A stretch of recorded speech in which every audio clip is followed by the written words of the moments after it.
Ako ang inyong Lolo Pael. At ako naman si Kabanong. At ito ang aming kwento.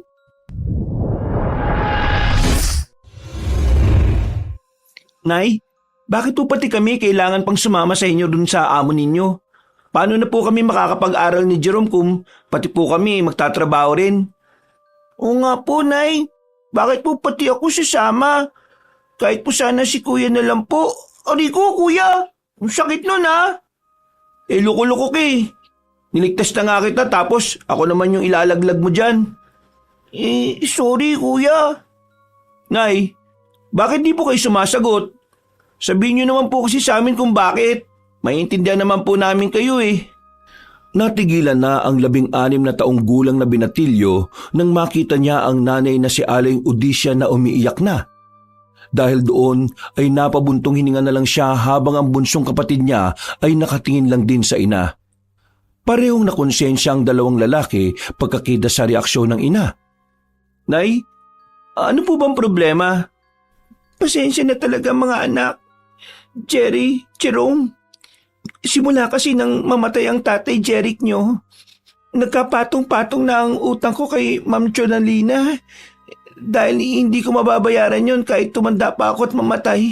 Kaya naisip kong ipasok na lang muna kayo roon. Po? Ano pong sabi ni Ma'am Chonalina? Wala naman siyang magagawa kundi pumayag. Kaya ngayon, Jerry, Jerome, kayo muna ang papalit sa akin. Ano pong ibig sabihin nun, Nay? Na kami lang muna ang papalit sa inyo? Meron akong sakit sa baga, anak. At hindi ako pinayagan ni Ma'am Chonalina na bumalik sa bahay nila hanggat hindi ako gumagaling. Pasensya na talaga, anak, kung kayo ang gagawin kong pamalit sa akin. Hindi ko naman to ginusto, mga anak eh. Naiintindihan ko naman po, Nay. Huwag na po kayong umiyak. Salamat sa iyo, anak. Kasama po ba talaga ako, Nay? Pasensya na, anak, pero kailangan mong tulungan ng Kuya Jerry mo ron. Magtulungan kayo ron para hindi kayo mahirapan hanggang sa makabalik ulit ako sa pagtatrabaho. Tungkol naman sa pag-aaral nyo, napag-usapan naman namin yun ni Ma'am Chonalina. Makakapag-aral pa rin naman kayo basta gagampanan nyo lang yung mga dapat gawin sa kanila. Sige po, Nay. Makinig kayo mabuti sa akin, Jerry, Jerome. Dahil sa mga utang na naiwan ng tatay nyo at ang utang ko na rin, kaya nagkasundo kami ni Ma'am Chonalina na walang bayad ang paninilbihan yung magkapatid.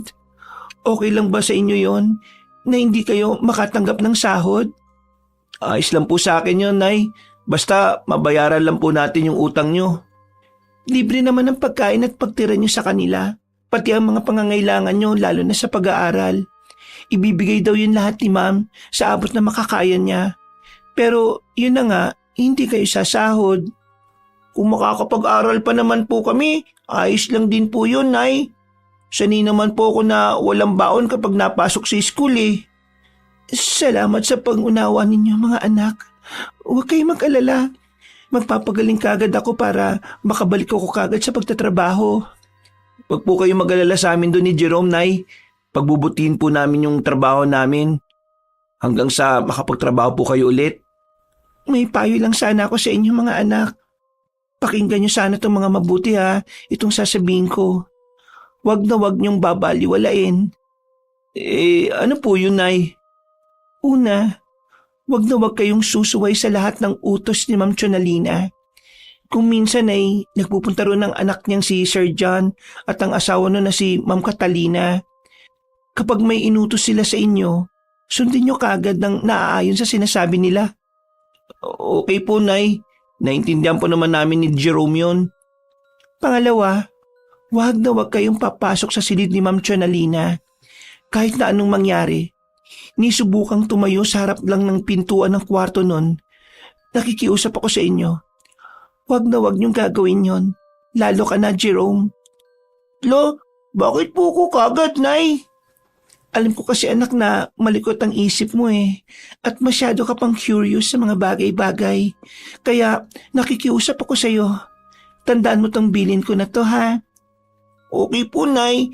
Promise po, susundin ko po ang mga sinasabi niyo. Magaling kung ganon. At ang panghuli mga anak, ito ang pinaka-importante sa lahat ng bilin ko. Kapag sumapit na ang 10:00 ng gabi, huwag na huwag kayong lalabas ng kwarto ninyo. Lo, bakit na naman po? Paano po kung maihi kami ni kuya ng madaling araw? May arenola dun sa kwarto nyo. Yun ang gagamitin nyo kahit pa madumi kayo sa madaling araw. Bago mag 10:00 ng hating gabi, dalhin nyo na sa kwarto nyo ang lahat ng mga kailangan nyo at huwag na kayong lalabas kahit na anong mangyari. Nakakuha niyo ba mga anak? Opo, Nay. Pero, Nay, pwede po ba naming malaman kung bakit bawal na kaming lumabas ng ganong oras? Hindi nyo nagugustuhin malaman mga anak. Pero kung makikinig kayo at susundin ang mga sinabi ko, mas makabubuti yun sa inyo.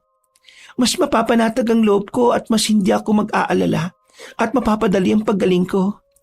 Kaya mga anak, pakiusap ko lang sa inyo na huwag niyong kakalimutan ang mga bilin ko ha. Opo, Nay, sige po. Jerry, sa'yo ko muna ipagkakatiwala ang kapatid mong si Jerome ha. Sige po, Nay, naintindihan ko po.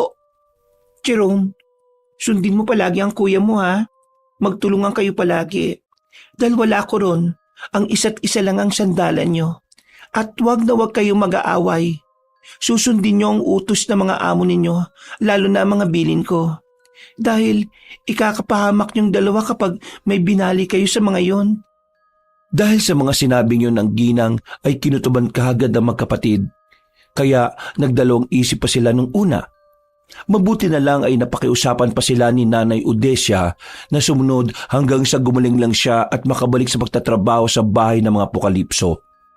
Makalipas ang ilang araw, pagdating pa lang ni Jerry at Jerome sa tapat ng maganda subalit halatang may kalumaan ng bahay ng mga Apokalipso, kakaiba na kaagad ang kanilang pakiramdam. Sa bukana pa lang kasi ay ramdam na nila ang madilim na puwersang bumabalot sa loob ng bahay. Sinundan pa yon ng kakaibang alulong ng kung anong nilalang na parabang galing lang din mismo sa loob ng bakuran. Dahilan na rin upang mas lalong kilabutan si Jerome. Nagtago ang batang lalaki sa likuran ng kanyang kuya habang nakahawak sa damit noon at pasimpleng sumisilip-silip sa magarang bahay. Kuya, natatakot talaga ako. Huwag na po kaya tayong tumuloy. Umuwi na po tayo kay nanay, kuya. Masyado ka naman takot, Jerome eh. Para ka namang di lalaki niyan eh. Siya natatakot naman po talaga ako, kuya eh. Oo nga, nakakatakot nga yung itsura ng bahay nila, no? O di po ba?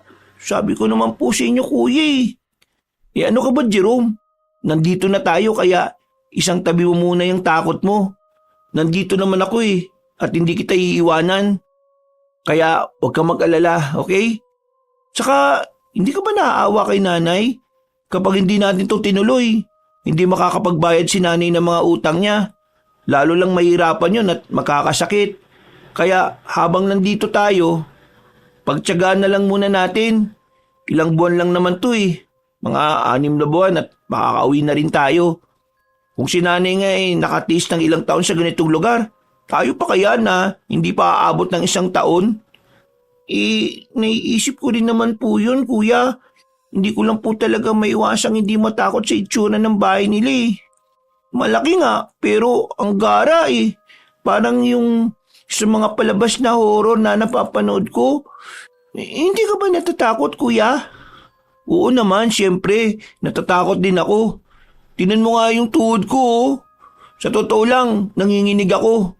Tinatapangan ko lang talaga para sa'yo at lalo na para kay nanay.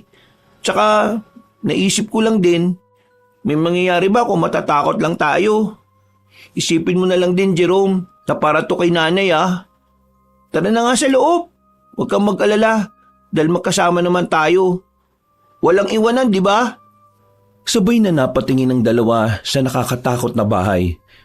Bago pumasok sa loob kung saan ay sinalubong sila ng mag-asawang sina Sir John Apokalipso at Ma'am Catalina Mindiola Apokalipso. Si John ang nag-iisang anak ni Ginang Chonalina Apokalipso na siyang pinakamay-ari ng nilulumang mansyon. Napangiti sa kanila ang mag-asawa at dahil doon ay pasimpleng nagtago si Jerome sa likod ng kanyang kuya pagkakita sa dalawa. Natakot kasi siya sa mga matatalim na tingin ng mga yon, kaya naman habang nasa likuran ng kuya niyang si Jerry ay panay na ang dasal niya sa isipan. Sana po, Lord, umilis yung takbo ng oras. Sana po, matulog na kami kaagad. Lord, sana po, sana po, sana po. Sabay pang napalunok laway ang magkapatid habang naiilang na nakatanaw sa mag-asawang tila nanunuri pati ang kaluluwa kung makatingin. Kayo na ba mga anak ni Odesya? Opo, kami nga po. Ako po si Jerry at ito po yung bunso kong kapatid na si Jerome. Maligayang pagdating dito sa Apocalypse Mansion. Welcome po sa amin, Ma'am at Sir. Bago ko pala makalimutan, ako si Ma'am Catalina at siya ang asawa kong si Sir John. Kinagagalak ko po kayong makilala. Pasensya na at ngayon lang kami lumabas. May alaga kasi kaming nakawala eh. Pumasok na muna kayo at maupo. Salamat po, Sir John. Dali-dali nga silang sumunod sa mga amo at pagkapasok sa mismong loob ng bahay ay sabay na naupo ang dalawa sa malambot na sofa. Si Jerome ay yumukod lang habang si Jerry naman ay nakipag-usap sa mga amo nila. Naghapunan na ba kayo mga bata? Opo, Sir. Bago po kami nagpunta rito kumain na kami ni Jerome. Kanina pa naman pala yun eh. Kung ganon, sumunod na muna kayo sa akin bago kayo samahan ng asawa ko sa dining room at sa magiging kwarto nyo. Tatanggi pa sana ang magkapatid pero naalala nila ang sinabi ni Nanay Odesya na huwag susuway sa kahit anong sabihin ng kanilang amo. Dahil doon ay wala silang inaksayang oras ng gabing yun. Sumunod nga sila Jerry at Jerome sa kanilang amo. Dinala sila ng Ginoo sa likod bahay at tinungo ang isang bodega kung saan malayo pa lang ay naaamoy na nila ang malansang dugo sa hindi kalayuan. Natatakot na napatakip ng ilong ang batang lalaki habang napapahigpit ng hawak sa balikat ng kanyang kuya. Na noong mga sandaling yon ay medyo kinakabahan na rin matapos nilang malanghap ang malansang amoy ng dugo. Ilang saglit pa ay huminto silang tatlo sa tapat ng bodegang may 2 pinto. Mas lalong napaigpit ng pagtakip ng ilong ni na Jerry at Jerome at nang mapansin sila ni Sir John ay tinapik niya ang kanilang mga kamay na ikinagulat ng magkapatid. Bakit kayo nagtatakip ng mga ilong? Ano po kasi? Hindi na halos natapos ni Jerry ang sinasabi sapagkat biglang binalingan ng Ginoo ang nakababata niyang kapatid. Nahalatang halata ang panginginig ng katawan dahil sa takot. Namumutla na rin kasi ang mukha ni Jerome habang tila naiiyak na. Pagkatapos ng nakakatunaw na tingin ni Sir John, ay saka siya muling tumalikod at tumarap sa pintong nakasara. Nakahinga naman ng maluwag si Jerome kasunod ng pag-akbay sa kanya ni Jerry bilang pagpapalakas ng loob. Huwag kang kabahan, Jerome. Nandito lang si Kuya sa tabi mo. Pangako, hindi kita iiwan. Relax ka lang, okay? Natatakot po ko, Kuya. Wala ka naman dapat ikatakot eh. Walang mangyayari sa atin dito. Sige, Kuya. Habang napapabuntong hininga si Jerome, ay nagpupuna siya ng mga mata sapagkat patulo na ang kanyang luha anumang oras. Ilang saglit pa ay marahan ang binuksan ni Sir John ng 2 pintong nakasara. Tinunghayan naman ito ng magkapatid kahit sa totoo lang ay punong-puno sila ng takot habang hinihintay kung ano ang bubungad sa kanila. Nang tuluyan na nga mabuksan ang pinto, ay mas lalong umalingasaw ang malansang dugo na sinabayan pa rin ng nakakasulasok na amoy. Tinisyon ni na Jerry at Jerome dahil baka magalit na naman ang amo nilang lalaki kapag nagtakip sila ng ilong. Dito sa bahay, madalas nasasayang ang mga karne dahil sira na ang palamigan ng bodega. Kailangan ko ngayon ng katulong sa pagtanggal ng mga to. Kung mapapansin nyo naman, ang baho na ng umaalingasaw na amoy ng karne. Kaya naintindihan ko kayo kanina kung bakit kayo nagtatakip ng ilong. Pero huwag kayong magtatampo kung tinapi ko mga kamay nyo ha. Sa tingin nyo, bakit ko yung ginawa? Bakit po nga, sir? Dahil gusto kong masanay kayo sa ganong klase ng amoy. Tingnan nyo ko. Hindi na ako nasusuka o nababahuan sa amoy. Parang natural na lang kaya dapat kayo rin.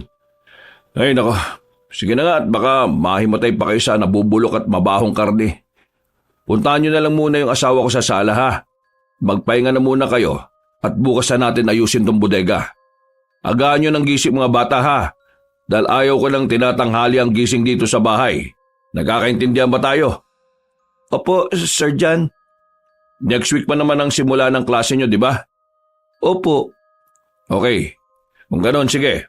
Ngayong linggo na to ay magtatrabaho tayo dito sa loob ng bahay at sisimulan natin sa paglinis nitong bodega. Para sa susunod na linggo, wala na kayong masyadong gagawin at makakapag-focus na lang kayo sa pag-aaral.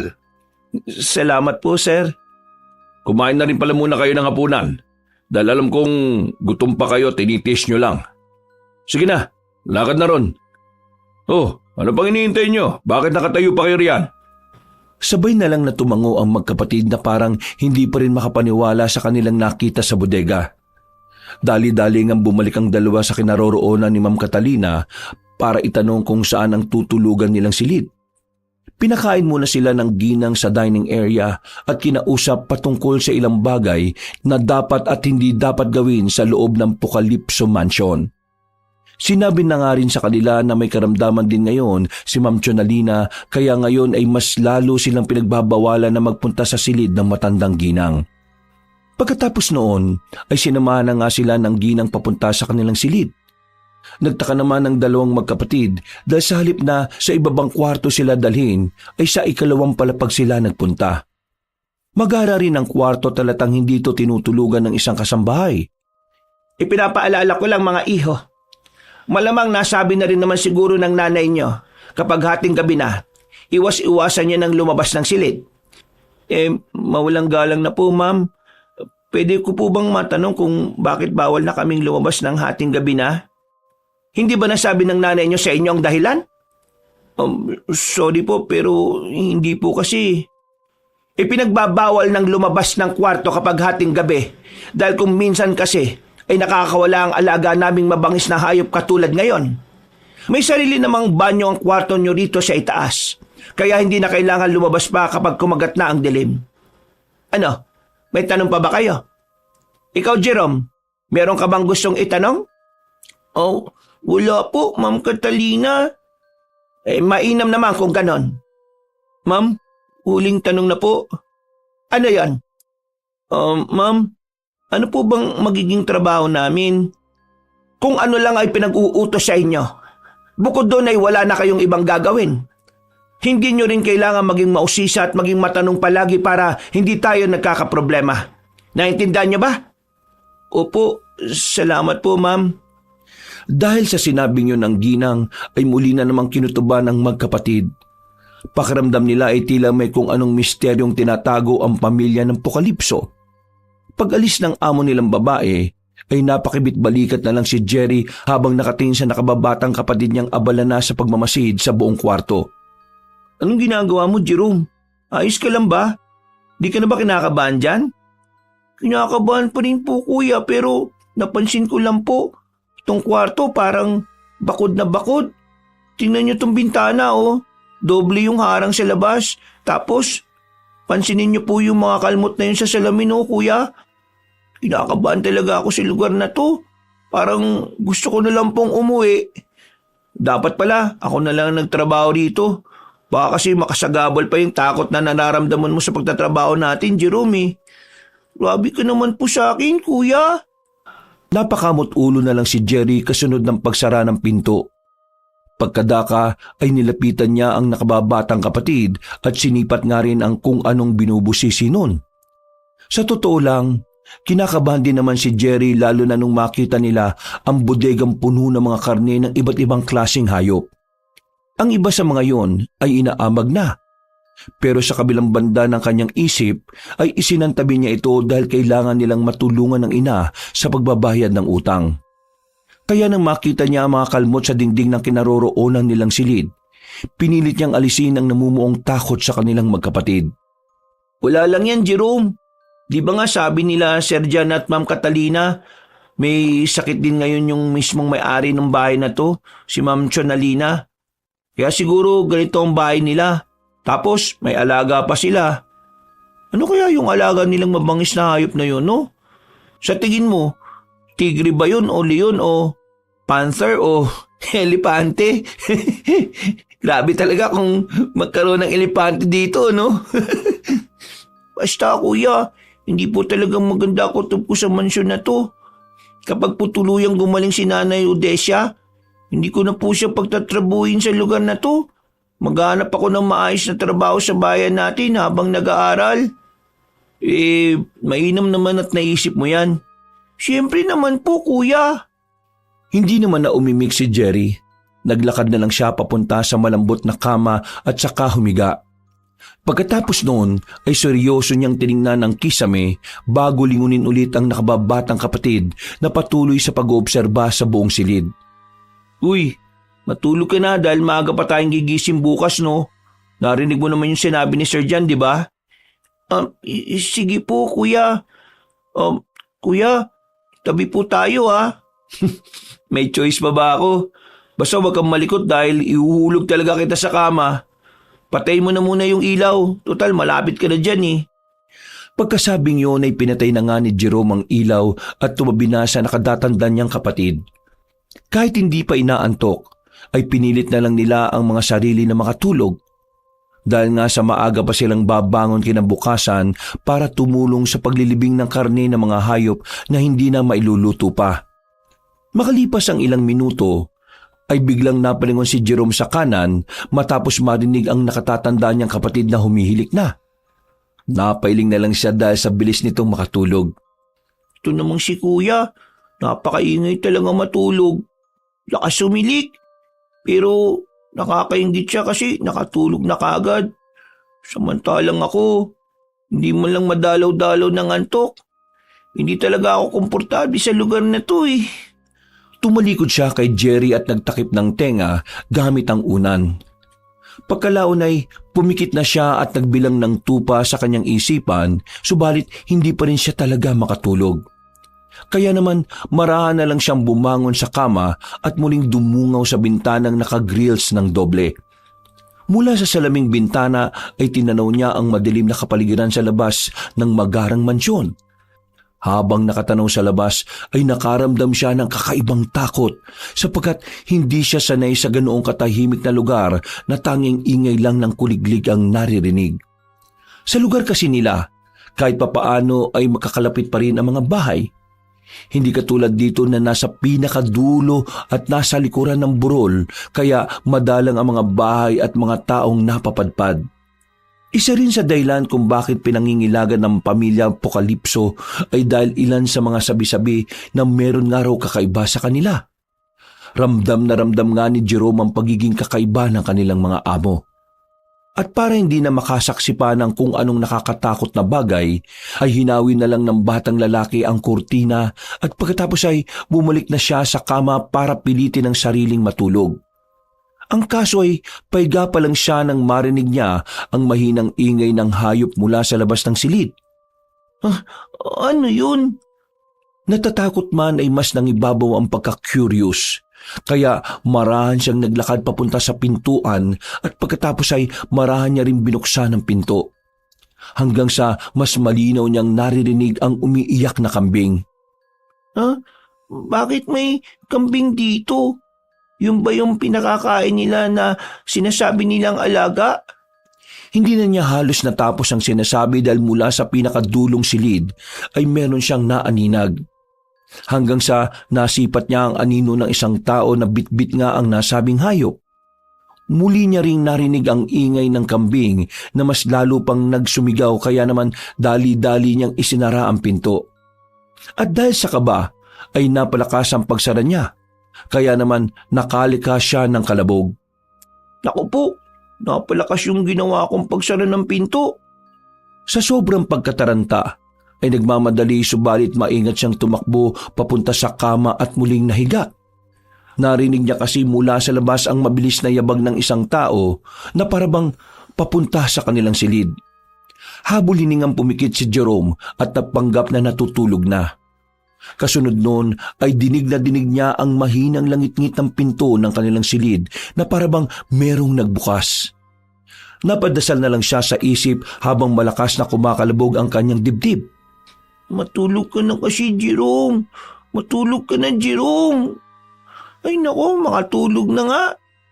Maya-maya pa Nang maramdaman niyang wala ng tao ay marahan niyang iminulat ang kanyang mga mata.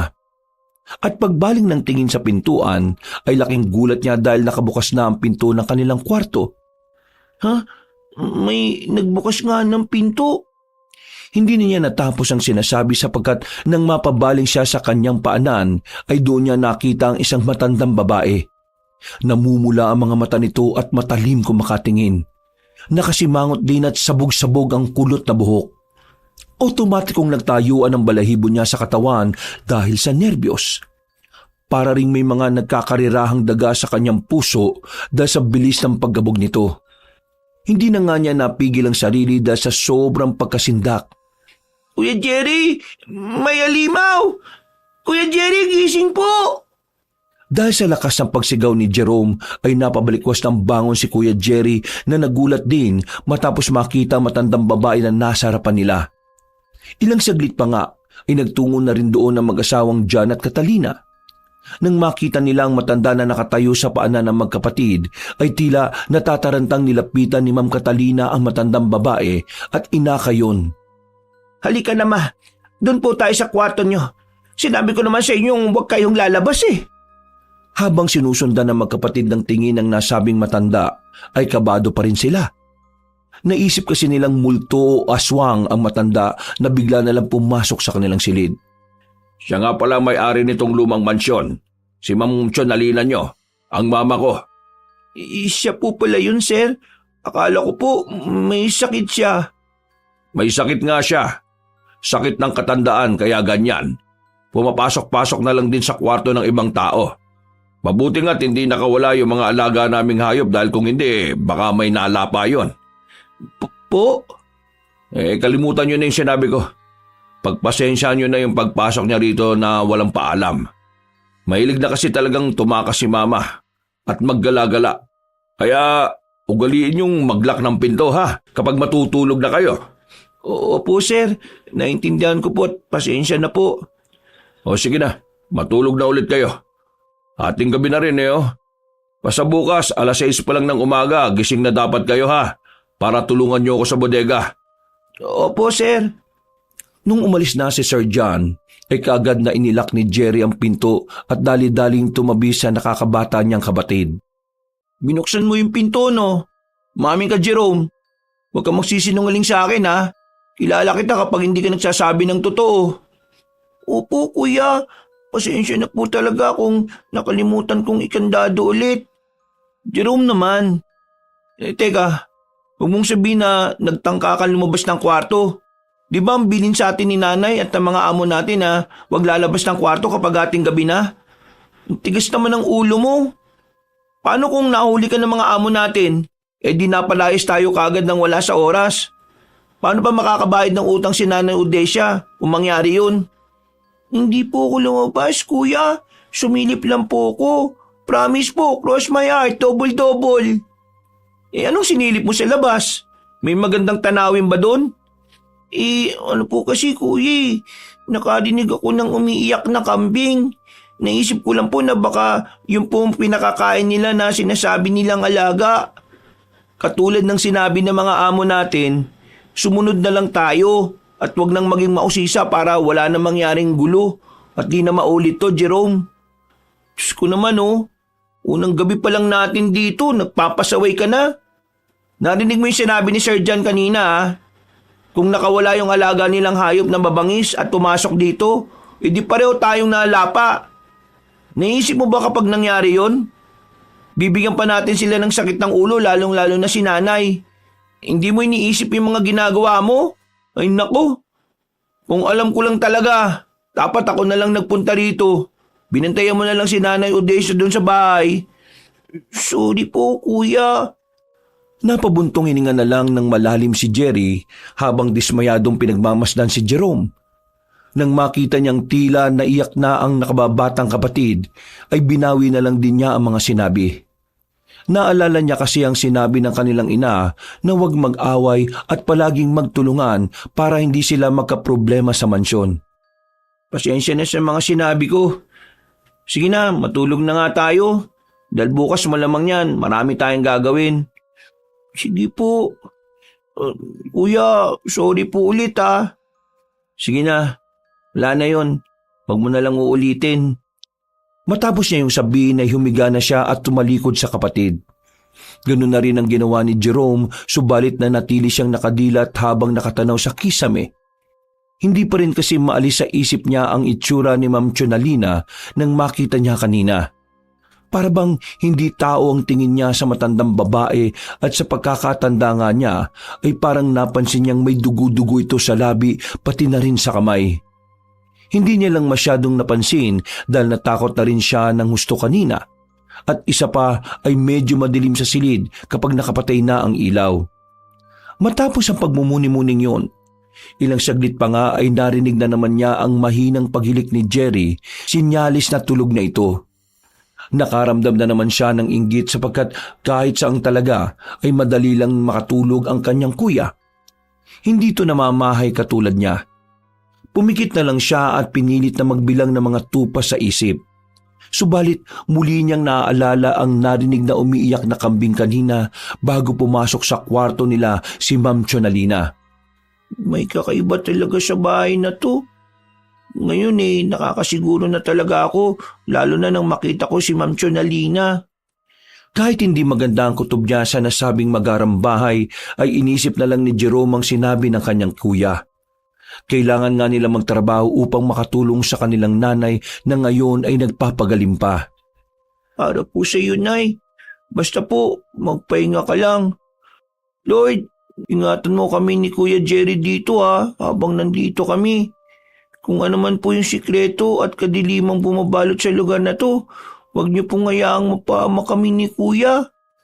Naudlot na siya sa pagsasalita at pagdulog ng panalangin dahil biglang umikot paharap sa kanya si Jerry at saka tumanday ng paa at kamay. Nagsalita rin yon kahit natutulog na, kaya napaismid na lang ang batang lalaki. Matulog ka na, maaga pa bukas. Marami pa tayong gagawin. Huwag kang matigas ang kokote, Jerome. Napailing at napangiti naman ng tipid si Jerome, habang pinagmamasdan ng nakatatanda niyang kapatid na humilik na ng mahina matapos magsalita ng tulog. Pagkalaon ay ipinikit na nga rin niya ang kanyang mga mata. At sa kanyang isipan ay muli siyang nagpasalamat sa Panginoon bago tuluyang matulog ng napakahimbing. Kinabukasan, eksakto 6:00 ng umaga ay bumaba na ang dalawa at inanyayahan sila ng mag-asawang John at Catalina na kumain ng almusal bago gawin ang dapat nilang gawin. Nahihiyaman ay kasabay nilang kumain ng mga amo. Hindi kasi sila nakatanggi sapagkat yun daw ang patakaran sa bahay na yon. Ang nanay nyo, si Udesia, palagi namin kasabay kumain yon kapag nandito kami. Gusto kasi namin talaga na magkakasabay ang lahat na kumakain sa hapagkainan. Nakakaboring kapag iilan lang ang kumakain sa mga mesa, tapos maraming nakahain. Kaya kung maraming pagkain, marami rin dapat ang kakain. Tama. Nagkatinginan ng magkapatid dahil sa mga sinabing yon ng kanilang mga amo.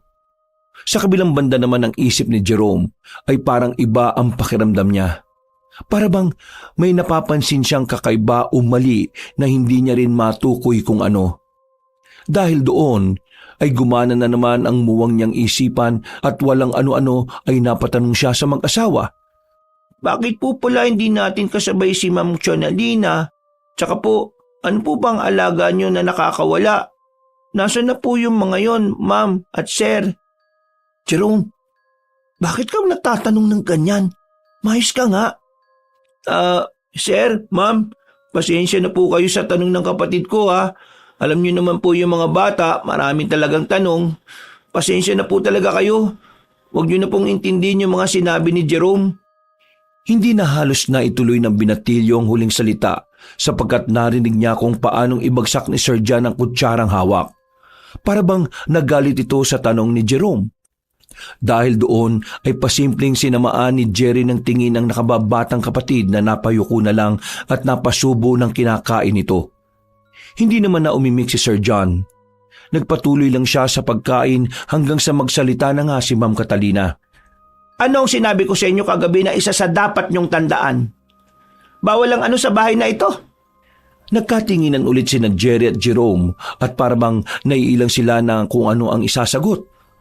Kaya naman biglang tumalim ang tingin ng ginang. Kasunod noon ay bigla nitong kinalbog ng malakas ang mesa dahilan para kabahan ang magkapatid. Hindi ba't sinabi ko na bawal ang mag-usisa? Bawal ang puro tanong sa bahay na ito! Napalunok laway ang magkapatid dahil sa biglang pagtaas ng boses ng amo nilang babae. Tumigil din sila sa pagkain at napayuko na lang habang pinakikiramdaman ng paligid. At sa isip ni Jerome ay ang laging pagsisisi na naman ang nangyayari dahil nagtanong pa siya ng kung ano-ano sa mga amo. Sagot! Nahintatakotang tumango ang dalawa na tila nawalan na ng gana sa pag-aalmusal. At dahil sa takot na baka may kung anong gawin sa kanila o di kaya ay maparusahan, kaya naman naglakas loob na lang si Jerry na makiusap. Sir, ma'am, pasensya na po kayo sa kapatid ko. Hindi na po mauulit. Pangako po. Sorry po talaga, ma'am, sir. Hindi na po talaga ito mauulit. Hindi na talaga mauulit! Tama na yan, Catalina. Jerry, Jerome, magpatuloy na kayo sa pagkain at mauna na ako sa bodega para simulan ang paglalabas ng mga nasirang karne. Sumunod na lang kayo ron, ha? Kinakausap kayo ni sir niya. Sumagot kaya! Opo, sir. Susunod na po kami. Matapos uminom ng tubig ay kaagad tumayo ang Ginoo at naglakad palabas sa dining area. Naiwan naman na naiilang ang magkapatid matapos ang nangyari. Hindi nila alam ang ikikilos na mga oras na yon.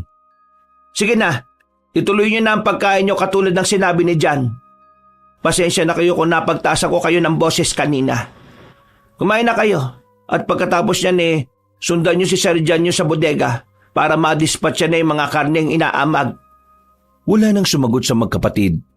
Nagmadali na lang sila sa pag-aalmusal at nang ililigpit na nila ang mga pinagkainan ay pinigil sila ng ginang. Ako nang bahala dyan. Sige na, pumunta na kayo sa bodega dahil walang katulong ang asawa ko ron. Nakangiti man ang babae sa kanila ay ramdam na naman ni Jerry at Jerome ang alab na naggangalit nitong mga mata. Kaya naman hindi na sila nagdalawang isip na umalis sa dining area.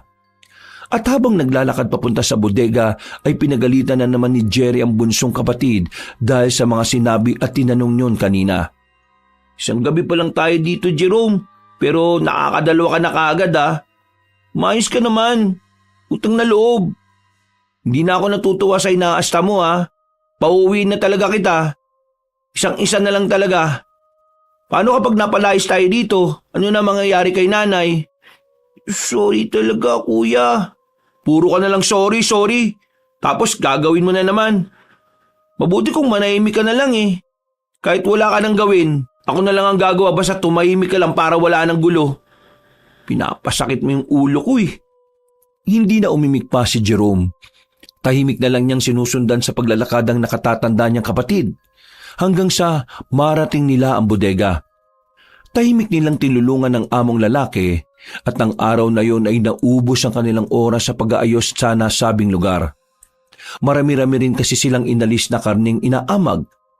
Dinala ni na Sir John at Jerry ang nasabing karne sa kabilang bahagi ng burol na nasa unahan ng magarang bahay at doon sinunog. Naiwan naman sa bodega si Jerome para maglinis bago ayusin ang palamigan ng mga karne. Gusto niya mang sumama kanina dahil natatakot siyang maiwan mag-isa, kaya lang ay wala naman siyang magawa sapagkat iniwan siya ng kanilang amo para mas mapabilis ang kanilang trabaho. Habang naglilinis ay nakaramdam siya ng uhaw kaya naman saglit na tumigil ang batang lalaki. Naglakad siya pabalik sa loob ng magarang bahay para magpunta sa kusina para kumuha ng maiinom. Dahil sa pagiging observant ay napansin ni Jerome na pare-parehong ang doble ang grills ng mga bintana sa buong bahay. Dahil sa niluman na ito ng panahon kaya mabilis niyang napansin ang mga binago sa lugar katulad ng malalaking kandado at saraduhan. Dati bang kulungan tong lugar na to? Saka ano kaya yung alaga nila at nasan kaya yung mga amo kong babae ngayon? Napapahimas baba pa siya habang sinasabi ang mga yon. Dahil pasimple pa rin siyang naglilibot-libot ay nag-iba siya ng daan papunta sa kusina. At nang malapit na siya sa pinto papasok sa kusina, ay hindi sinasadyang nadaanan niya ang isang hagdan na pababa. Ha? May kwarto pa baba? Ang galing naman. Iba talaga ang mga mayayaman dahil ang dami nilang mga kwarto na hindi naman ginagamit. Naparap siya sa likuran pa itaas, kaya doon niya napansin na tanaw ang hagdan papunta sa kanilang kwarto. Dahil doon ay kaagad niyang naalala ang nakitang anino kagabi na may daladalang kambing. Kita pala yung mga daan pataas mula rito. Galing ha. Ganda talaga sa bahay na to. Pero nakakatakot lang din talaga. Hindi pa man siya natatapos sa pagsasalita, ay bigla na siyang nakarinig ng kalansingan ng kadena mula sa paibabang hagdan. Napatras ang batang lalaki dahil sa takot. Subalit sa kabilang banda ng kanyang utak, naroon na naman ang kuryosidad na malaman kung saan o kanino nang gagaling ang tunog ng kadena. Nagpalinga-linga siya sa paligid bago muling humarap sa paibabang hagdan.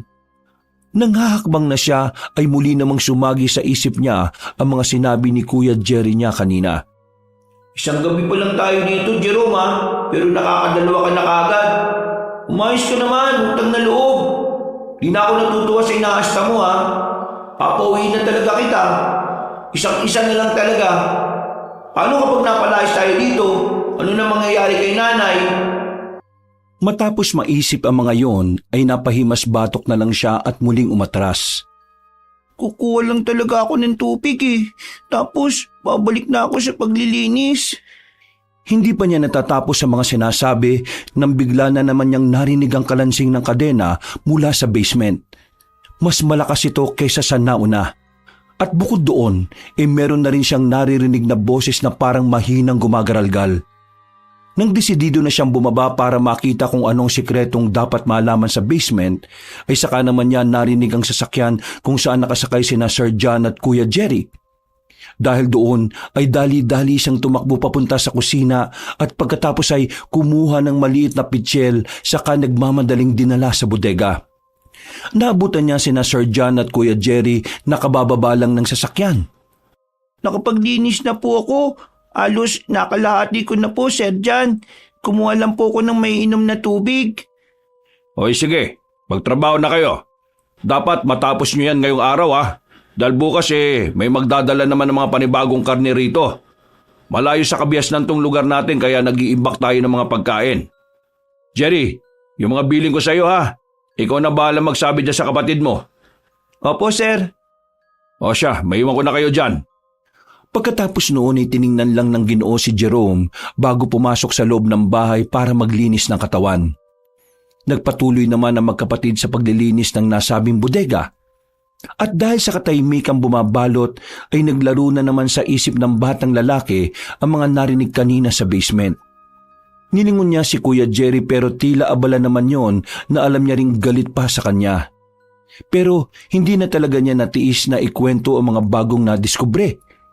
Kuya, ano na naman? Ano po kasi kuya may nakita akong basement kanina malapit sa kusina. Ay nako, ayaw ko na marinig kung ano yan. Kung ano yung nakita mo, narinig ko nalaman mo, sarilinin mo na lang at magtrabaho ka na lang. Kung ayaw mo na, sabihin mo na lang sa akin para maipaalam kita sa mga amo natin na pauwi na kita. Hindi na nga umimik si Jerome. Malungkot na lang siyang tumulong sa kapatid na malamig na rin ang pakikitungo sa kanya. Mabilis na lumipas ang oras. Eksakto 8:00 ng gabi nang tuluyan silang matapos sa paglilinis. Pagod na nagtungo ang magkapatid sa kusina kung saan ay nakahanda na ang kanilang hapunan. Wala na roon si Sir John dahil ayon sa asawa nito ay nagpapahinga na yon at nahihimbing na sa pagtulog. Maiwan ko na rin kayo rito. Dapat bago mag 9:00 ng gabi tapos na dapat kayo rito at nakapasok na sa kwarto ninyo. Iwan nyo na lang ang mga napagkainan at wag nang linisan pa. Naintindihan nyo ba ako o kailangan ko pang ulitin? Naintindihan na po namin, ma'am. Hindi na po kailangang ulitin. Salamat po. Mabuti naman kung ganon. Sige na, aalis na ako. Bilisan nyo na dyan, ha? Opo. Nang matapos na sa pagkain ay hinayaan na nga lang nilang nakatiwangwang ang mga pinagkainan sa lamesa. Pagdating sa kwarto ay nakaramdam kagad ng uhaw si Jerome. sapagkat nalimutan niya palang uminom ng tubig pagkatapos kumain. Kuya, babalik lang po ako sa kusina saglit kasi hindi po pala ako nakainom ng tubig kanina. Bilisan mo na lang, Jerome. Alam mong malapit na mag-alas 9 ng gabi. Baka mapagalitan na naman tayo sa ginagawa mong yan eh. Promise po kuya, mabilis lang po ako. Kukuha na rin po ako ng tubig natin para kapag nauwaw tayo mamaya, meron po tayong maiinom. O sige na. Dali-dali nga lumabas ng kwarto si Jerome at muling bumalik sa kusina. Pagkatapos niyang uminom at kumuha ng pitsil para dalhin sa kwarto ay hindi naman sinasadyang napalingon siya sa pintuang papunta sa nakita niyang basement kaninang hapon. Dahil doon ay muli niyang naalala ang narinig na kalansing ng kadena sa nasabing basement. Kagad niyang inilapag ang pitsil sa lamesa, subalit hawak-hawak pa rin niya ang baso habang tila kusang humahakbang ang kanyang mga paa papunta sa lugar na yon. Nang malapit na siya, ay napansin niya si Sir John na pababa doon at may dala itong buhay na malaking manok. Nagtago siya sa sulok habang napapakunot ng noo na pinagmamasdan ang lalaking amo. Akala ko ba natutulog na si Sir John? Bakit may dala siyang manok? Parang yung kagabi lang kambing naman. Siguro pakakainin niya na naman yung sinasabi nilang alaga. Ano nga kayang alaga nung mag-asawa na ito? Mas lalong nadagdagan ang mga katanungan niya sa isip. Kaya naman nang makababa na ang Ginoo sa hagdanan ay maraan siyang lumapit sa pinakabukana. Doon ay pasimple nga niyang sinilip pababa ang among lalaki. Wala siyang maaninag dahil madilim ang ibaba ng hagdan, subalit mahina niya namang naririnig ang mga nangyayari doon. Muli na namang kumalansing ang mga kadena katulad ng narinig niya kaninang hapon. Pagkatapos noon ay nakarinig siya ng iyak ng tila isang matandang babae na parang nakikiusap. Ha? May iba pa bang tao dito bukod sa amin? Ito ba yung sinasabi nila sir na alaga nila? Bakit parang tao yung naririnig ko at hindi naman hayop? Ilang saglit pa ay narinig na nga niya ang pagsigaw ng manok hanggang sa para na tong nakakawag at nahihirapan. Hindi nagtagal ay bigla na lang nawala ang ingay ng manok at napalitan yon ng nakakatakot na alulong at ungol. Ang alulong at ungol na yon ay biglang nagpatayo ng mga balahibo ng batang lalaki sa kamay at batok. Para siyang naistatwa sa mga narinig sapagkat nanunuot sa kalamnan niya ang hatid na nakakilabot na alulong. Dala ng pagkataranta ay bigla siyang napatras at hindi sinasadyang nabitiwan ang hawak na basong stainless. Dahil doon ay nakagawa ito ng ingay habang gumugulong-gulong pa ibaba ng hagdan. Naku po! Dahil sa ingay na ginawa ni Jerome ay mas lalong lumakas ang ungol matapos itong marinig ang tunog ng baso. Kasabay noon ay paulit-ulit ang nagkalansingan ng kadena na parabang merong gustong kumawalang kung sino mula sa basement na yon. Puno ng takot na tumakbo ang batang lalaki pabalik sa kanilang kwarto. Nang makapasok na siya at nailak na ang pinto, ay hindi niya ipinahalata kay Kuya Jerry na meron siyang nasaksihan. Oh, natagal lang kaya ata. Eksaktong alas 9 na oh. Teka, nasaan na yung tubig? Sabi mo kanina magdadala ka, di ba? Hindi kaagad nakaimik si Jerome dahil kinokontrol pa niya ang paghinga. Hiningal kasi siya ng gusto dahil sa pagtakbo at matinding takot. Gusto niya mang sabihin kay Kuya Jerry ang mga nasaksihan ay hindi na lang din niya itinuloy. Alam niya kasing magagalit na naman yon at pagsasabihan na naman siya ng kung ano-ano. Oh, hinihingal ka ba? May ginawa ka na naman ba, Jerome? Wala po kuya. Pasensya na po. Nakalimutan ko yung tubig. Okay ka lang? Bakit parang namumutla ka? May ginawa ka na naman kalokohan, no? Wala kuya. Promise po. Good night. Matutulog na po ko. Nakakapagod yung ginawa po natin kanina eh. Wala nang umimik sa kanila pagkatapos nun. Nagtungo na kaagad si Kuya Jerry sa banyo para maghilamos ng katawan. Si Jerome naman ay takot na takot pa rin hanggang sa mga oras na yon dahil sa kanyang mga narinig kanina. Sigurado siya sa sarili na hindi normal na nilalang ang nadinig niyang mga alulong kanina. Kaya habang nakahiga at nagpapanggap na tulog ay hindi pa rin siya mapakali. Hali mo yung narinig ko na yun. Sigurado ko hindi yung tao. Yung pala yung sinasabi nilang alaga. Natigilan na siya matapos mapagtanto ang mga pangyayari. Sa kanya naisip ang kambing kagabi pati ang manok na dala ni Sir John kanina. Pinapakain nila ng hayop yung halimaw sa basement. Kailangan na talaga naming umalis ni Kuya Jerry sa lugar na to. Muling nanuot sa kalamnan ng batang lalaki ang napakatinding takot na para siyang nilamon ng buong buo. Napayakap siya sa sarili habang nanginginig ang katawan. Hindi niya kasi lubos maisip ang maaring kahinatnan nilang magkapatid dahil sa mga nalaman niya. Naisip niya rin sa mga oras na yon na dahil sa nahulog niyang baso ay baka punterihin na siya ni Sir John o di kaya ang kuya niyang si Jerry. Subalit sa kabilang banda ng isipan niya ay labi siyang nagtataka kung bakit hinayaan pa rin sila ni Nanay Udesia na magtrabaho rito kung may ganitong klase ng sikretong pamilya ng Pukalipso. Ibig sabihin, alam ni Nanay ang tungkol sa sikreto ng mga amo niya. Kaya niya pala kami ilang beses na pinaalalaanan patungkol sa maraming bagay. Yung palang dahilan ng Nanay. Hindi na natapos ni Jerome ang kanyang mga pinagmumuni-munihan dahil lumabas na ng banyo si Kuya Jerry. Nang makita siyang nakamulat ay nagtaka yun sa kanya. Oh, kala ko ba matutulog ka na? Bakit gising ka pa? Hindi po ko makatulog, kuya. Magilamos ka ng katawan para makatulog ka. Sige po. Pagkatayo ni Jerome ay sasabihin na sana niya kay Kuya Jerry ang tungkol sa nalaman. Pero para bang umurong ang dila niya dahil na rin sa pag-iisip na mapapagalitan na naman siya. Wala sa sarili siyang pumasok sa banyo at doon nagpatuloy ang pagmumuni-muni tungkol sa mga nangyari. Paglabas niya ay humihilik na si Kuya Jerry na halatang nahihimbing na sa pagtulog. Paghiga niya sa kama ay hindi pa rin maalis sa isip niya ang mga nakakatakot na alulong at ungol kanina. Pinilit niya namang matulog kaya lang ay hindi na talaga siya madalaw-dalaw ng antok kahit anong gawin niya. Ano kayang klase ng nilalang yung alaga nila na naroon sa basement? Dahil sa mga naiisip na yon ay nagdesisyon ng batang lalaki na lumabas ng silid. Likas talaga sa mga batang musmos na kaidara ni Jerry ang maging curious sa maraming bagay. Hindi talaga nila ito mapigilan na hindi alamin.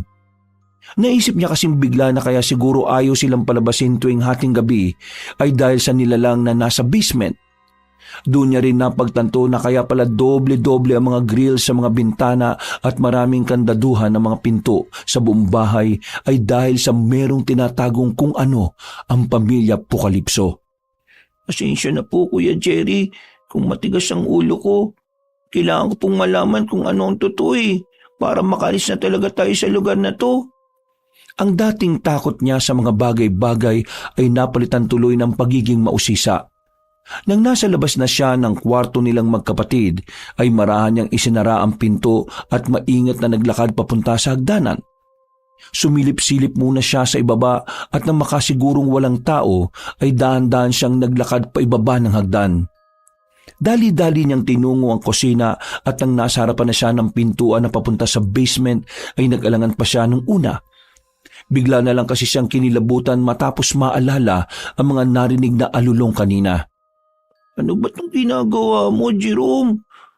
Parang nung isang gabi lang takot na takot ka tapos ngayon nandito ka na sa labas. Mas lalo kang mapapahamak sa ginagawa mo Kapag nahuli ka ng mga amo nyo, siguradong pati ang Kuya Jerry mo madadamay. Huminga muna siya ng malalim sa kamuling kinausap ang sarili. Bahala na. Basta kailangan ko lang makita kung ano nga ba yung alaga nila Sir John at Ma'am Catalina para matahimik na rin ako. Maingat at marahan niyang tinahak ang basement. Nang nasa bukana na, ay nagpalinga-linga pa siya sa paligid bago marahang naglakad pa ibaba ng hagdan. Dahil sa madilim ay humawak siya sa gilid habang kinakapa-kapa ng mga paa ang binababaan. Nang malapit na siya sa dulo ay muli niyang narinig ang kalansing ng kadena na parabang natunugan siya ng nilalang na naroon.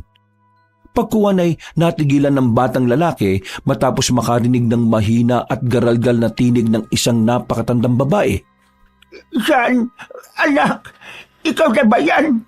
Pakawalan mo na ako, anak, utang na loob. Huwag mo na akong ikulong dito. Ayaw ko na rito. Pakiusap naman, anak. Nang marinig ni Jerome ang boses ng isang matandang babae, ay dali-dali siyang nagpunta sa pinto at sapilitan tong binuksan. Nang magtagumpay siya na mabuksan ito, ay doon na nga tumambad sa kanyang paningin si Ginang Tsionalina na nakakadena ang mga paa at kamay, pati na rin ang leeg. Ang matandang ginang na nagpunta sa kwarto nila ni Kuya Jerry nung unang gabi nila sa magarang bahay na yon ay nasa harapan niya na ngayon. Tila hirap na hirap yon dahil sa pagkakapit sa lugar na yon at pagkakatanikala.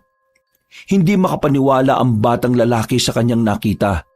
Kaya sa halip na takot ang maramdaman niya, ay bigla siyang naawa sa kalagayan ng matandang babae. Ginang Tsionalina, bakit po kayo nakakadena at nakakulong dito? Tay, tulungan mo ako, Tay. Tinali at ikinulong ako rito ni Jan dahil ayaw niya akong alagaan. Matanda na ako at mahina na rin, kaya naman wala na akong pakinabang sa kanila. Noong isang gabi, nakatakas ako at nagpunta sa kwarto ninyo para humingi ng tulong. Ang kaso nga lang ay naunahan nila ako. Tulungan mo ko, Tay. Pinahihirapan nila ako at pinakakain ng mga buhay na hayop dahil hayop na lang din ang tingin nila sa akin. Pakiusap po, Tay. Tulungan mo naman akong makawala rito. Totoo po ba yung sinasabi niyo, Ginang Tsionalina? Yung bodega nila sa likod ng bahay, hindi yung totoong karne ng hayop. Tao yon na pinatay nila Jan at Catalina. Yun ang pinapakain nila, kaya gusto nilang makakasabay ang lahat sa hapagkainan. Kaya dapat tumakas na tayo rito bago pa mahuli ang lahat. Nagulat ng gusto si Jerome sa kanyang mga narinig. Kaya naman nilapitan niya kagad ang matandang babae at pilit na tinatanggal ang pagkakadena. Subalit maigpit ito ng sobra at merong susian, kaya hindi rin siya nagtagumpay. Napansin niya rin na may mga kakaibang letrang nakasulat sa kadena, subalit hindi niya maintindihan ang ibig sabihin nun. Pumukaw din ng atensyon niya ang kwintas na may itim na pendant na nakasuot kay Ginang Tsionalina. Nasa kwarto ni Jan at Catalina ang susi, Utay. Kunin mo tong kwintas at isuot mo para may panlabang ka sa kanila. Masasamang alimaw sila, kaya kailangan mo ng proteksyon. Sige po, huwag po kayong mag-alala dahil tutulungan ko po kayong makatakas ngayong gabi na to. Tatakas po tayong 3 ng kuya ko. Pangako po yan, Ginang Tsionalina. Maraming salamat, Utay. Magmadali ka na bago pa sila makaramdam at magising. Pagkatango ay wala nang ang inaksayang oras si Jerome. Kinuha niya ang kwintas sa matandang babae at saka ito isinuot. Pagkatapos noon ay dali-dali niyang tinungo ang silid ng kaniyang amo. Hindi na rin niya nagawang gisingin pa ang nakatatandang kapatid dahil sa pagmamadaling makatakas sa lugar na yon. Alam din niya kasing magkakagulo-gulo kapag nalaman ng kuya niya ang mga ito. Saka ako na lang gigisingin si kuya kapag napakawalan ko na si Ginang Tsionalina at kapag paalis na kami. Ilang saglit pa, nang nasa silid na siya ng mag-asawang Jan at Catalina, marahan niyang hinanap ang sinasabing susi hanggang sa makita niya nga rin ito na nakalagay sa ibabaw ng tukador. Kinuha niya kagad ito, subalit nang lalabas na siya ng silid ay biglang nagising si Sir John at nakita siya. Jerome, anong ginagawa mo sa kwarto namin? Ano yung hawak mo? Teka, bakit nasa iyo yung susi na yan, ha? Naku, naloko na. Ay, balik mo yan! Naputol na ang sinasabi ng Ginoo dahil kagad tumakbo ang batang lalaki palabas ng kwarto. Hinabol siya ng among lalaki habang sumisigaw ng malulutong na mura. Walang yakang bata ka! Magnanakaw ka! Hayop ka! Humarda ka kapag nahuli ka na! Dahil sa ingay na yun ay nabulawang lahat ang nasa loob ng bahay. Parehong nagising sina Ma'am Catalina at Jerry mula sa magkaibang silid. Tumakbo naman kaagad si Jerome papunta sa kusina kung saan ay nakita niya ang kanyang kuya na pababa ng hagdan matapos makarinig ng mga ingay. Oh, ano nangyayari? Ano na naman ginawa mo, Jerome? Kuya, makinig kang mabuti sa akin. Kailangan na nating umalis sa bahay na to. Mga alimaw mga amo natin. Ano na naman ba to? Maniwala ka sa akin, kuya. Bago pa matapos ni Jerome ang kanyang sinasabi, ay nakita niya nang dumating sa kusina si Sir John at dali-dali siyang sinunggaban para kunin ang susi. Nagpapambuno silang dalawa hanggang sa umabot sila sa dining area at sa lamesang hindi pa nila naligpit sila nagabulan. Kuya Jerry, tulong po! Bilisan mo, kuya! Tulungan mo po ako! Dahil sa taranta ni Kuya Jerry ay napatakbo na lang siya sa kinaroroonan ng dalawang nagpapambuno. Hanggang sa natigilan lang silang lahat matapos makarinig ng malakas na putok ng baril. Nang mapatingin ng tatlong lalaki sa bukana ng kusina, ay nakita nila si Ma'am Catalina na galit ang pagmumuka. Tumigil kang hayop na bata ka! Dahil kung hindi, papuputokan na talaga kita! Hindi ako nagbibiro! Kaya umayos ka! Sige, subukan nyo! Kundi tutusok ko itong tinidor sa liig ng alimaw mong asawa! Doon nga lang nila napagtanto na nakapasan si Jerome kay Sir John at nakatutok ang tinidor sa kanyang leeg. Hindi tuloy makaubra ang Ginoo dahil ramdam din niyang gagawin ng batang lalaki ang sinasabi niya. Wala namang naiintindihan si Jerry sa mga nangyayari, kaya naguguluhan siyang lumapit sa nakababatang kapatid para awatin yon sa ginagawa. Ano tong ginagawa mo, Jerome? Bakit mo tinututukan ng tinidor ang amo natin sa leeg? Si Sir John yan, Jerome. Nahibang ka na ba? Kuya, mga limaw sila. Hindi karne ang mga nandun, kundi mga patay na taong biktima nila. Yung sinasabi nilang alaga nila, hindi yung mabangis na hayop, kundi ang mismong nanay nitong si Sir John at ginang Chanalina. Nakita ko siya na nakakulong ngayon sa basement. Ano? Naguguluhan ako. Bakit di niyo sabihin ang totoo? Magsalita kayo, Ma'am Catalina. Dahil kung hindi, tutusukin ko sa liktong asawa niyo. Hindi mo kami naintindihan, bata. Tumigil na kayo sa mga kasinungalingan nyo, mga alimaw! Nasabi na sa akin ni Ginang Chonalina nung bumaba ako kanina sa basement.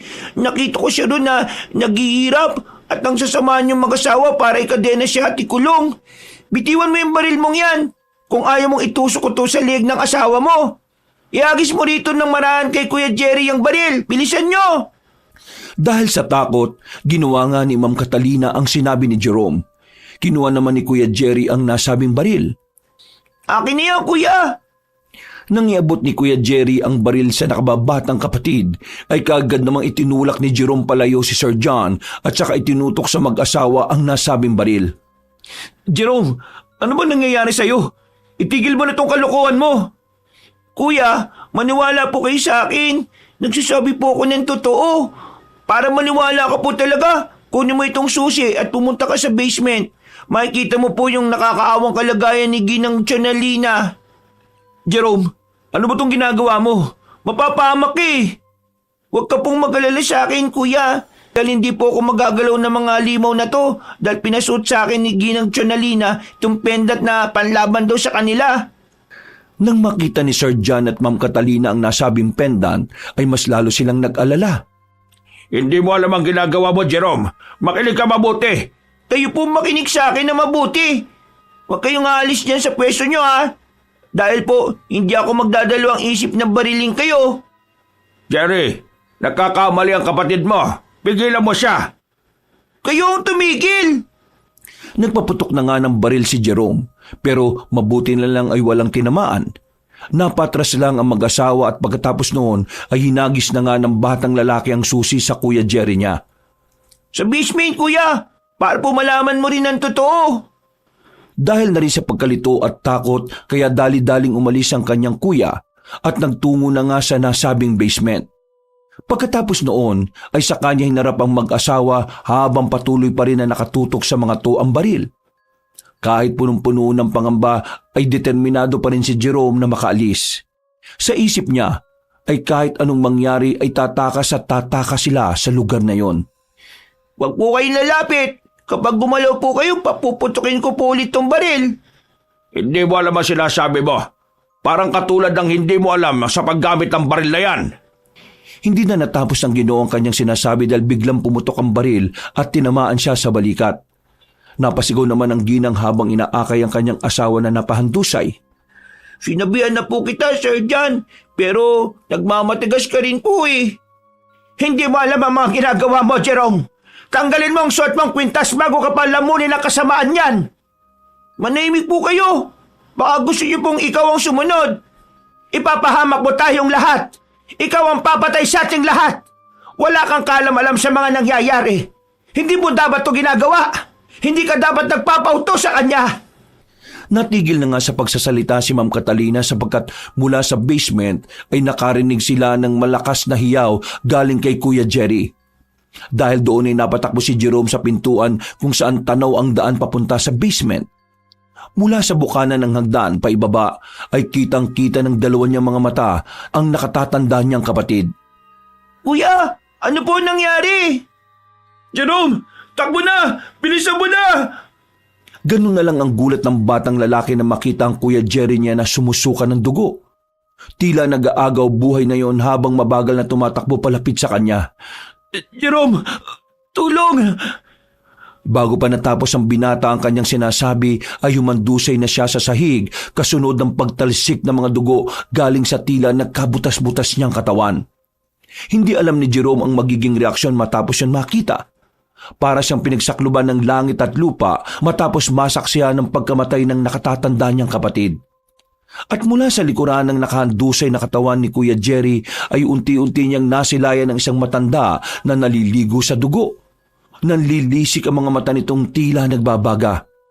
Ang mga buhok nitong kulot-kulot ay parabang may buhay na kumakaway-kaway pa. Matutulis din ang tenga nito na kasing tulis ng mga pangil at kukong mahaba. Tinapakan nito ang kaawa-awang bangkay ni Kuya Jerry at pagkatapos ay ngumitito na abot tenga. Maraming salamat sa iyo, Otoy. Dahil sa iyo nakatikim na naman ako ng sariwang dugo at karne ng tao. Maswerte ako dahil napakabata ng una kong natikman sa tagal ng panahon. Salamat talaga sa iyo, Jerome. Pagkatapos yung sabi na matandang babae ay bigla nitong tinusok ng mahabang kuko ang nakahandusay na bangkay ni Kuya Jerry. Natulala naman si Jerome sa kanyang nakita. Hindi na niya alam ang magiging reaksyon dahil sa mga nasaksihan. Para siyang naging lutang sa mga pangyayari sapagkat hindi niya inaasahan yon. Doon niya lang naisip na tama nga sina Sir John at Ma'am Catalina na mali ang kanyang ginawa. Nang higitin na matandang aswang ang kuko niya ay sumirit na naman ang napakaraming dugo at may naiwan pang ilang laman sa kanyang kuko na siya naman niyang dinila-dilaan. Mabuti na lang talaga at nakita mo ako sa basement. Dahil kung hindi, siguradong mahihirapan na ako makatakas pa sa walang yakong anak, pati ng asawa niyang ikinulong ako at pinipigilang kumain ng tao. Napayak na lang si Jerome habang pinakikinggan ang sinasabi ng matandang aswang. Bilang ganti sa ginawa mong magtulong sa akin, gagawin kong mabilis ang kamatayan mo. Hindi katulad dito sa kapatid mong pinahirapan ko kanina ng gusto. Matapos niya akong mapakawalan. Pagkatapos yung sabi ng matandang aswang ay biglang sumeryoso ang pagmumukha nito. Ang matatalim niyang mga tingin ay mas lalo pang nanlisik. Ang mga buhok niyang tila sumasayaw-sayaw ay parang tumigas na katulad ng isang patalim. Pagkalaon ay dumila siya at saka ngumiti ng makahulugan. Hindi na naigilaw pa ni Jerome ang katawan dahil sa sobrang pagkabigla sa mga pangyayari. Kaya naman nang lulusubi na siya ng matandang aswang ay biglang humarang si Sir John at pilit na pinigil ang kanyang ina. Catalina, umalis na kayo! Magtago na kayo ni Jerome! Bilisan niyo! Walang hiya ka talaga dyan. Bakit pa kita naging anak? Papatay na lang kita para wala na akong problema. Total, hindi mo naman ako tinuring na ina. Doon lang parang natauhan si Jerome nang makita niya si Sir John na nakikipagpambuno sa matandang aswang. Kitang-kita niya na kahit na nahihirapan ang amo niyang lalaki sa pakikipaglaban, ay sinikap nitong ibalik ang ina sa ibaba ng basement. Subalit mas malakas na ang kalaban sapagkat nakatikim na ito ulit ng sariwang laman at dugo ng tao. Maya-maya pa ay naramdaman na lang ni Jerome ang paghatak sa kanya ni Ma'am Catalina. Eksakto pa na naputol ang kwintas kaya parang bumalik siya sa tamang wisyo. Doon na nga pumasok sa utak niya ang lahat-lahat ng mga kamalian niyang ginawa. Ano itong ginawa ko? Halika na, batang pasaway. Ang huling nakita ni Jerome ay tinusok ni Ginang Tsionalina ang ulo ng sariling anak gamit ang mahabang kuko. Tumagos yun dahilan ng kamatayan ni Sir John. Tumagas ang napakaraming dugo at pagkatapos noon ay hindi pa nakontento ang matandang aswang dahil winasak nito ang tiyan ng lalaki. Pagkatapos sa mga nasaksihan ay natataranta siyang tumakbo habang sinusundan si Ma'am Catalina na hindi rin alam kung saan pupunta. Saan po tayo pupunta?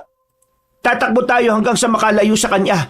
Dahil kung hindi, kapag nahuli niya tayo ay siguradong katapusan na natin. Dahil sa mga narinig ay tila wala na sa sariling napasunod na lang ang batang lalaki. Naiiyak at naduduwal pa rin sa mga nangyayari dahil para siyang nilamon na matinding takot matapos ang kanyang nasaksihan. Kaya habang palabas sila ng lumang mansyon ay wala na siyang maintindihan. Tila ba namanhid na ang buo niyang katawan dahil sa pinaghalo-halong emosyon. Nang medyo malayo na sila sa nasabing bahay ay huminto si Ma'am Catalina sapagkat pagod na rin siya sa pagtakbo. Napasandal naman si Jerome sa puno at doon humagulgol ng pag-iyak habang hawak-hawak ang baril. Pagkakita sa kanya ng ginang ay kagad siya nitong nilapitan at saka sinampal ng ubod lakas. Gumising kang hayop ka! Huwag kang umiyak-iyak dyan dahil ikaw ang may kagagawan nito! Ikaw ang nagpakawala sa aswang na matagal na namin kinulong sa mansyon na yon. Kung nakinig ka lang sana sa mga sinabi ko, hindi sana mangyayari to sa kapatid mo at sa asawa ko! Napayak na rin ang ginang habang inahampas-hampas si Jerome na nanlulumo tumahagulgol dahil sa mga nangyari. Ngayon, kung gusto mong mabuhay, makinig ka sa akin. Tumingin ka sa akin, punyemas kang bata ka! Ganun na nga ang ginawa ni Jerome. Pilit niyang pinunasan ng mga luhang ayaw tumigil at tumangutango sa ginang kahit ang totoo ay hindi na niya talaga maintindihan ang mga nangyayari. Pasensya na po. Gusto ko lang naman po mga tulong eh. Hindi ko naman po alam na nagsisinungaling siya. Ano pong gagawin natin? Pakiusap, ano po bang dapat nating gawin? Huminga muna ng malalim si Ma'am Catalina at pagkatapos ay muli niyang nilapitan ng binatilyo sa hinawakan sa magkabilang balikat bago magsalita. Ikaw lang ang may gagawin at hindi ako. Kaya makinig ka mabuti, Jerome. Po, paano ako lang po? Tumakbo ka lang ng tumakbo hanggang sa makalagpas ka sa burol. Doon ay meron ng mga kabahayan na pwede mong hingan ng tulong para makauwi ka sa inyo. Wala kang ibang sasabihin tungkol sa nangyari dito dahil una sa lahat, walang tutulong at maniniwala sa iyo. Paano po kayo, ma'am? Tumakbo ka at huwag nang lilingon dito kahit na ano mangyari. Huwag mo na akong alalahanin dahil pagod na akong tumakbo. Pareho lang tayong mamamatay kapag sumabay pa ako sa iyo. Naintindihan mo ba ako? Huwag nang matigas ang ulo mo! Sagot! Oo po. Tumigil ka na sa kakaiyak mo, ha? Kanina matapang ka, di ba? Kailangan mo yan ngayon. Gamitin mo yung baril. Bago pa matapos ng ginang ang kanyang sinasabi, ay nakarinig na sila ng malakas na alulong mula sa hindi kalayuan. Sabay silang napatingin sa pinanggagalingan ng ingay. Ma'am Catalina, umalis na po tayo. Parang awa niyo na. Huwag kayong magpapaiwan. Bilisan mo na tumakbo ka na! Magmatali ka ng pasaway kang bata ka at huwag mo na akong intindihin! Mas lalong lumakas ang alulong na kanilang naririnig pati ang pag-ungol. Kaya naman wala nang nagawa pa si Jerome kundi tumakbo ng tumakbo sa kadiliman ng gabi. At katulad ng sinabi ng ginang sa kanya, tinahak niya ang itinuro sa kanyang daan. Nagdire-diretso lang siya hanggang sa makalapit na siya sa kabilang bahagi ng burol. Nang nandun na ay walang inaksayang oras ang batang lalaki. Tumakbo pa rin siya ng tumakbo hanggang sa hindi kalayuan ay narinig na nga niya ang pagsigaw ni Ma'am Catalina. Sa gitna ng tahimik na gabing yun ay umalingaw-ngaw ang nakakakilabot na hiyaw ng kamatayan ng ginang.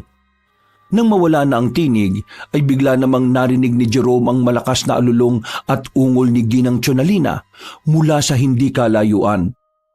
Dahil doon ay mas lalo pa niyang binilisan ng pagtakbo na hindi na rin siya sigurado kung saan mapupunta. Dala ng pinaghalong takot, pagod, pagsisisi at pagdadalamhati ay parabang umikot na lang ang kanyang paningin. Eksakto 4:00 na madaling araw ay huminto siya sa ilalim ng mayabong na puno habang humihingal na parang isang kabayo. Pagkatapos noon ay napasandal na siya roon dahil sa kawalan ng pag-asa. Naiyak na naman siya pagkalaon matapos maalala ang nangyari sa pinakamamahal niyang kapatid. Kuya Jerry, sorry po. Hindi ko sinasadya. Mali ako. Maling-mali yung ginawa ko. Gusto ko lang naman pong malaman ng totoo para makatakas tayo doon at hindi tayo mapahamak dalawa. Ang kaso, ganun ang nangyari. Nagsinungaling sa akin si Ma'am Chonalini. Hindi ko naman na siya pala yung masamang tao. Sorry po. Napagulgol na naman siya sapagkat hindi niya matanggap na nang dahil sa katangahan at pagiging utu-utu niya ay humantong sa ganito ang lahat. Doon naisip ni Jerome na gamitin ang baril at iputok ito sa kanyang ulo. Subalit bago pa niya magawa yon ay meron siyang narinig na tunog ng sasakyan mula sa hindi kalayuan. Nang ilibot niya ang tingin sa madilim na paligid ay sa kanya nasilayan ng liwanag galing sa nasabing sasakyan. Kahit papaano ay nakaramdam siya ng pag-asa na makakaligtas na sa malagim na gabing yon. Kagad niyang isinuksok ang baril at saka mabilis na tumakbo papunta sa nasabing sasakyan. Nang makita niya ang truck ay inabangan niya ito at tinarang hanggang sa tumigil sa kanyang harapan. Bumaba ang nagmamaneo samantalang nanatili naman ang pahinante. Pakiusap po. Pangkasin niyo po ko. Kailangan ko na pong makauwi hindi po ako masamang tao. Ginawa ni Jerome ang lahat ng klase ng pagmamakaawa hanggang sa payagan nga siyang makasabay ng mga yon. Nakaramdam naman ang kaginhawaan ng batang lalaki sapagkat alam niyang sa mga oras na yon ay ligtas na siya at makakauwi na. Subalit sinabi sa kanya ng tsoper na meron muna silang daraan ng lugar sapagkat tuwing ganong oras sila nagbabagsak ng karne sa magarang bahay na nasa likod ng burol. Nang marinig yun ni Jerome ay mabilis na nagbago ang ekspresyon ng kanyang muka. Ang takot ay muling nanuot sa kanyang pagkatao hanggang sa agaran siyang lamunin ito. Bumilis ang pagtibok ng kanyang puso na parang may mga dagang nagkakarirahan at gusto nang lumabas mula roon. Pakiusap po, ibalik niyo na po ito. Huwag na po kayong tumuloy, Mamang Tsoper. Huwag na po kayong tumuloy doon sa mansyon. Napakunot noo ang tsoper at painante dahil sa kanyang mga sinabi. Mamamatay tayo kapag tumuloy po kayo doon. Kaya pakiusap, bumalik na tayo. Bago pa man niya matapos ang mga sinabi, ay nakarinig na sila ng malakas na alulong mula sa hindi kalayuan. Kasunod noon ay natanong na nga nila ang magarang bahay mula sa hindi kalayuan. Bumalik na tayo, pakiusap. Nandiyan na ang aswang. Mamamatay tayo rito kaya umalis na po tayo. Eksaktong pagkasabi niya noon ay mula sa harapan ng tinatahak nilang daan ay biglang bumagsak si Ginang Chonalina. Mabilis na napahinto ang truck ng mga karne at nailawan nito ang nasabing aswang. Kaya naman kitang-kita nila ang kabuuan ng matandang babae. Ang nangungulubot nitong muka, ang buhok na nagmistulang matatalim na sandata, ang matutulis na tenga, nanlilisik na mga matang tila nag-aapoy, ang naglalaway na bibig na may mahahabang pangil at matatalim ring mga kuko. Nakangiting abot tenga silang hinarap ng aswang habang inilalabas ang napakahabang dila. Kita mo nga naman, babalik ka rin pala, Jerome. Nakakatawang isipin na nagpakahirap ka pa sa pagtakbo palayo sa akin pero ibabalik ka rin pala ng mga ito. May pasalubong ako sa iyo, bata!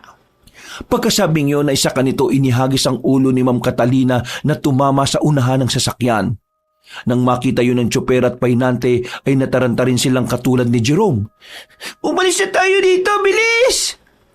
Kagad pinandan ng tsoper ang truck at walang pakundangan niyang binunggo ang nakaharang na aswang na tumalamsik at gumulong-gulong. Pagkatapos noon ay mabilis na inikot ng tsoper ang sasakyan. Saglit itong huminto pagkalaon para tungayan muli sa side mirror kung anong nangyari sa aswang. Manong, ano pong ginagawa niyo? Umalis na tayo! Ha? Natigilan na si Jerome sa kanyang sinasabi sapagkat kitang-kita nila mula sa side mirror na unti-unting bumangon ng aswang na binundol nila. Matapos makita at marinig kung paano maglagutukan ng mga buto nito ay doon mas lalo silang nahintakutan. Kagad pinahururot ng driver ang minamaneho niyang truck habang si Jerome at ang pahinante naman ay nakaantabay sa side mirror. Hindi pa man sila nakakalayo ay narinig na nilang merong kumalubog sa itaas ng truck na kanilang sinasakyan. Dahil doon ay kinuha na ni Jerome ang hawak na baril at kahit hindi siya pamilyar sa paggamit nito ay wala naman na siyang ibang pagpipilian. Ang painante naman ng sasakyan ay kumuha ng tubo na sa gilid ng kanyang inuupuan upang maging handa sa mga mangyayari. Ilang saglit pa ay nakatunghay lang sila sa bubungan ng truck habang kabadong nagmamaneho ang tsoper. Subalit hindi nila inaasahan ang mga sumunod na pangyayari. Dahil biglang sumulpot si Ginang Tsionalina sa bintana ng tsoper at saka nito inilabas ang napakahabang dila. Dahil sa pagkabigla at takot ay nataranta ang driver at nawalan siya ng balanse sa pagmamaneho. Dumaus-us ang truck na sinasakyan nila at pagkatapos noon ay hindi na natatandaan pa ni Jerome ang mga nangyari. Nagising na lang siya na nasa ospital na.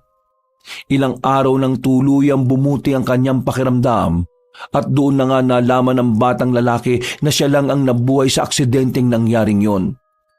Makalipas pa ang mga araw at linggo, tuluyan na nga siyang nakalabas ng ospital at nakauwi sa kanilang bahay. Doon ay sinabi niya sa kanyang ina ang totoong nangyari kaya labis na nanlumo si Nanay Odesya. Ako po may kasalanan, Nay, kung bakit namatay si Kuya. Diyos ko po, hindi ko na kayo dapat talaga pinapunta ron eh. Kung sinabi niyo lang po sana sa amin nung una pa lang na may ganong sitwasyon sa mansyon na yon, hindi sana po, Nay, hindi nauwi sa ganito lahat. Humingi ako ng tawad sa inyo, ng Kuya Jerry mo, anak. Patawad talaga, Jerome. Patawad. Sorry din po, Nay. Dahil sa akin, kaya po namatay si Kuya eh. Habang buhay ko pong sisisihin ang sarili ko. Nagyakapan ng mag-ina habang humihingi ng kapatawaran sa isa't isa. Nang gabing yun, habang nakahiga at nakatingin sa kisame, ay muling napaisip si Jerome katulad ng gabi-gabi niyang pinagninilay-nilayan. Paano? Bakit nga ba ako nakaligtas sa aksidente? Maraming beses niyang iniisip kung paanong nangyari na nabuhay siya, subalit wala naman siyang maalalang kahit ano. Naisip niya tuloy na milagro na lang talaga ang nangyaring yun. Hanggang sa meron siyang maalala. Hinawakan niya ang suot na kwintas na may pendat na kulay itim. Ito ang suot noon ni Ginang Tsionalina na kinuha niya at natanggal din sa kanya nung hatakin siya ni Ma'am Catalina. Bakit nga ba nasa akin pa rin to? Ang alam ko talaga na piktal na to nung hatakin ako ni Ma'am Catalina eh. Habang tumatakas kami, ano bang meron sa kwintas na to at paano to nakabalik sa akin? Dahil doon ay maraan niyang tinanggal ang kwintas para mas makita ito. Nang hindi na niya ito suot-suot ay bigla siyang nakaramdam ng kakaibang init sa katawan. Init na parabang sinusunog ang buo niyang pagkatao pati ang kaluluwa niya. Dahil doon ay napatayo siya hanggang sa mabitiwan niya ang nasabing kwintas. Ilang saglit pa ay mas lalong uminit ang nararamdaman niya na parang nag-aapoy ang kaibuturan ng kanyang pagkatao. Nay! Nay! Tulong po! Pagkatapos ng sigaw niyang yon, ay nakaramdam na siya ng matinding pagkahilo. Tila ba mabilis na umikot ang kanyang paningin hanggang sa humandusay na siya sa sahig. Hindi pa natapos doon ang kanyang paghihirap sapagkat bigla na lang ding nanakit ang kanyang tiyan. Sakit na parabang may kung anong bumabakbak sa kalooban ng kanyang sikmura. Nay Odesya, tulungan niyo po ako. Ang sakit po ng tiyan ko. Nay! Napasukan na ng napasuka si Jerome at eksakto namang dumating ang kanyang inay na galing sa paglalaba ng kanilang mga damit. Nagulat ang ginang matapos makita ang anak na sumusuka ng napakarami. Mas lalo silang nagimbal na mag-ina matapos makita ang mga isinuka ni Jerome. Itim na ito at naglalabas ng napakabahong amoy. Ano pong nangyayari sa akin, Nay? Ang sakit sobra ng tiyan ko. Muli na namang sumuka ang batang lalaki kaya mas lalong nataranta ang kanyang ina. Nang aakaya na si Jerome ni Nanay Odesya ay nagulat ito sapagkat napakainit ng kanyang anak. Nakakapaso ang init ng katawan nito kaya nabitiwan niya rin kaagad. Ang sakit-sakit po talaga ng tiyan ko, Nay. Hindi ko na po kaya. Sa muling pagsuka ni Jerome ay bigla itong nanahimik na dahilan naman ng pagtataka ng ginang. Tumigil sa pamimilipit ang batang lalaki at pagkatapos ay marahan itong tumayo. Nay? Nay? Bakit anak? Ayos ka na ba? Masakit pa man tiyan mo? Marahang nilapitan ng ginang ang kanyang anak at hinawakan nitong muli. Laking pagtataka nga niya sapagkat ang matinding init ng katawan ng batang lalaki ay humupa na subalit sobrang lamig naman ito na parang nagyeyelo. Nang inangat niya si Jerome ay laking gulat nga niya. Matapos makita ang kakaibang wangis ng binatilyo, namumutla ang pagmumukha nito at naglalaway. Nay, anong nangyari sa akin? Ano tong nararamdaman ko? Kasunod ng mga katagang yon ay kumalam ng malakas ang tiyan ni Jerome. Doon na napatra si Nanay Odesia habang natututok ang bibig. Pagkatapos noon ay bigla siyang napaluha ng tahimik habang pinagmamasdan ng anak na hindi na maganda ang kalagayan. Nay Odesia, ang tiyan ko po. Nagugutom po ako. Gutom na gutom po ko, Nay. Muling kumalam ang sikmura ng batang lalaki. Hanggang sa sunod-sunod na yon, palakas ng palakas. Habang pinagmamasdan ni Nanay Odesia ang anak na unti-unting nagbabagong anyo, ay napaluha na lang siya. Doon niya lang din kasi naintindihan na kaya nakaligtas si Jerome sa malagim na aksidente ay dahil sa naging aswang na rin ito. At kilala na niya kung sino ang gumawa nito sa anak. Walang iba kundi si Ginang Tiyonalina. Okay lang anak, kung nagugutom ka. Sige na, kumain ka na Jerome. Nandito lang ang nanay. Umiiyak na niyakap ni Nanay Odesia ang anak at pagkatapos noon ay walang pakundangang sinunggaban ni Jerome ang kanyang ina. Kinagat ng batang lalaki ang nanay niya sa liig at mula roon ay tumagas ang napakaraming dugo. Tinis naman ng babae ang sakit na nararamdaman para lang maibsa na matinding gutom na nararamdaman ng kanyang anak. Subalit, hindi pa nakontento si Jerome. Mas diniinan pa niya ang pagkagat sa liig ng kanyang ina hanggang sa mas bumaon pa ang kanyang mga ngipin dito. Pagkatapos noon ay walang pagundangan niyang hinigit ang pagkakakagat.